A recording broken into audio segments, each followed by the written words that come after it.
जो विल्सन ने भी एक ट्वीट की है और जो विल्सन के काफ़ी ख़तरनाक जो है वो हो चुके हैं हमारी इस्टेब्लिशमेंट के लिए और नाजायज़ हुक्मरानों के लिए। उन्होंने एक ट्वीट कर दी है और ट्वीट में उन्होंने जनरल आसिम मुनीर पे बहुत ज़्यादा सख्त तनकीद की है।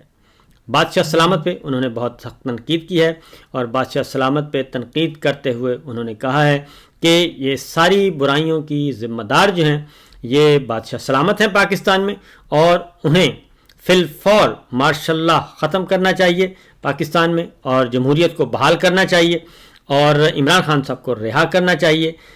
इस पे सख्त आ रहा है जी रद्दअमल और अब दू बदू जो है वो लड़ाई आप कह लें समझ आ चुकी है और शुरू हो चुकी है, जिसकी वजह से हालात व वाक़यात जो हैं वो बादशाह सलामत के ख़िलाफ़ होते जा रहे हैं। और एक और ख़बर जो कि आपके साथ शेयर करनी है वह जनाब परवेज़ खटक साहब ने JUI फे में शमूलियत का फ़ैसला कर लिया है।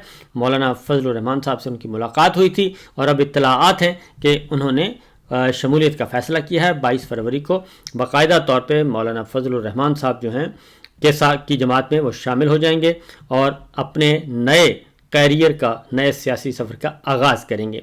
मेरे सामने ये आ गई है जी जो ट्वीट है जो विल्सन की। उन्होंने कहा है कि बादशाह सलामत को कि वो डिफेक्टो मिलिट्री रूलर हैं पाकिस्तान के और उन्हें बैरक्स में वापस जाना चाहिए और फ़ौजी रूल ख़त्म करना चाहिए और इमरान खान को रिहा करना चाहिए।